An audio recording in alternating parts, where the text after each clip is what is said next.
Hi అండి, నమస్తే. My beautiful family అంతా బాగున్నారు కదా. మీ సుస్వరవాణిలు బాగుందండి. మనకి ఒక్కొక్క పండక్కి ఒక్కొక్క స్పెషల్ రెసిపీ ఉంటుంది కదా. అది కూడా ఆయా కాలాన్ని అప్పటి వాతావరణాన్ని బట్టి మన శరీరానికి సరిపడే రెసిపీలే ఉంటాయి. అలాగే శ్రీరామనవమికి స్పెషల్గా చేసేది బెల్లంతో చేసే పానకం వడపప్పు. ఇది ఎండాకాలం శరీరం బాగా వేడిగా ఉంటుంది కదా, కాస్త పని చేసినా త్వరగా అలసిపోతాం, శక్తి తగ్గిపోతుంది. అటువంటప్పుడు ఒక గ్లాసు బెల్లం పానకం చేసుకుని తాగామనుకోండి, వెంటనే శరీరానికి శక్తి వస్తుంది. వేసవి తాపం నుండి ఉపశమనం కలుగుతుంది. కాన్స్టిపేషన్ సమస్య అనేదే ఉండదు. పట్టులోని విష పదార్థాలన్నీ బయటకు పోతాయి. జీర్ణశక్తి పెరుగుతుంది.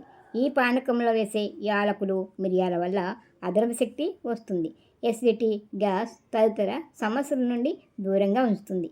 వేసవిలో వచ్చే అనారోగ్యాలను ఎదుర్కొనే ఇమ్యూనిటీ పవర్ పెరుగుతుంది. బెల్లంలో ఉండే ఫినోలిక్ అనేది ఇన్ఫెక్షన్లపై పోరాడే శక్తినిస్తాయి. బెల్లం పానకంలో ప్రయోజనకరమైన ముచ్చట్లు విన్నారు కదా. ఇక అస్సలు ఆలస్యం చేయకుండా బెల్లం పానకం మేము ఎలా తయారు చేస్తామో చూసేయండి. సమ్మర్లో ప్రత్యేకమైన పానీయం, శ్రీరామనవమికి స్పెషల్ డ్రింక్ తయారు చేసుకుందాం రండి. దీనికి కావాల్సిన బెల్లం పొడి, మిరియాల పొడి, యాలకుల పొడి, నీళ్ళు. ముందు బెల్లం పొడి చేసేసుకోవాలి, యాలకులను కూడా పొడి చేసుకోవాలి, మిరియాలను కూడా పొడి చేసుకోవాలి. ఇప్పుడు ఎలా చేసుకోవాలో చూద్దాం.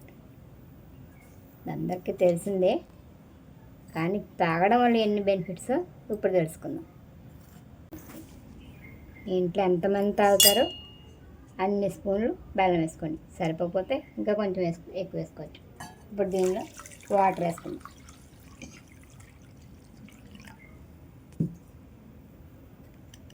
ఈ సమ్మర్లో ఈ పానకం ఒంటికి ఎంత చలవ చేస్తుందంటే మన డీహైడ్రేషన్ అంతా పోతుంది. పొట్ట కూడా చల్లగా ఉంటుంది. దీన్ని బాగా కలిపేసుకొని ఇప్పుడు వడకేసుకుందాం. ఎందుకంటే బెల్లంలో చాలా డస్ట్ ఉంటుంది, అలా వడకేసుకుంటేనే మంచిది. ఓకే, ఇందులో మిరియాల పొడి వేసుకుందాం. ఈ మిరియాలు మనకి గ్యాసు, ఎసిడిటీ లాంటివి పోగొడతాయి. తర్వాత యాలకుల పొడి వేసుకుందాం. యాలకులు త్వరగా డైజెషన్ చేస్తాయి, ప్లస్ బాడీని కూల్గా చేస్తాయి. మంచి సువాసనగా కూడా ఉంటుంది పానకం.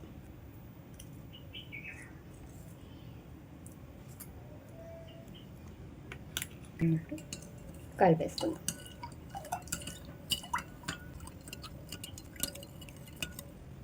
ఈ బాగా అందులో కలిసేలాగా కలుపుకొని ఇప్పుడు దీన్ని కూడా ఒకసారి వడకేసేసుకుందాం మళ్ళీ. ఎందుకంటే యాలకులు, పెచ్చు ఇవన్నీ మనకి తగలకుండా ఉండడానికి. ఇష్టమైతే అలాగే తాగేసేయండి. పిల్లలు ఇష్టపడరు కదా అవన్నీ నోటికి తగిలితే, అందుకని వడకేసుకుంటే బాగుంటుంది. ఇప్పుడు గ్లాస్లో పోసుకొని సర్వ్ చేసుకుందాం. గ్లాస్లో వేసి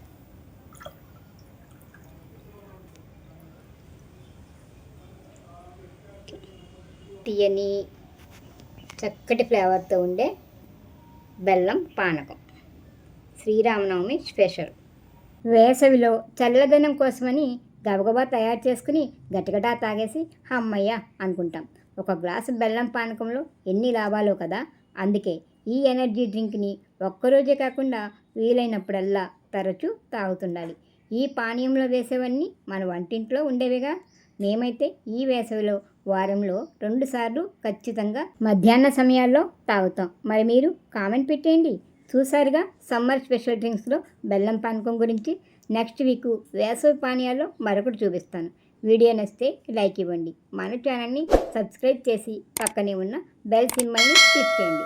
వీడియోని మీ ఫ్రెండ్స్ అండ్ ఫ్యామిలీ మెంబర్స్కి షేర్ చేసి సుస్వరవాణిలు అనే చిన్న మాటని స్ప్రెడ్ చేసి నన్ను ప్రోత్సహిస్తారు కదా.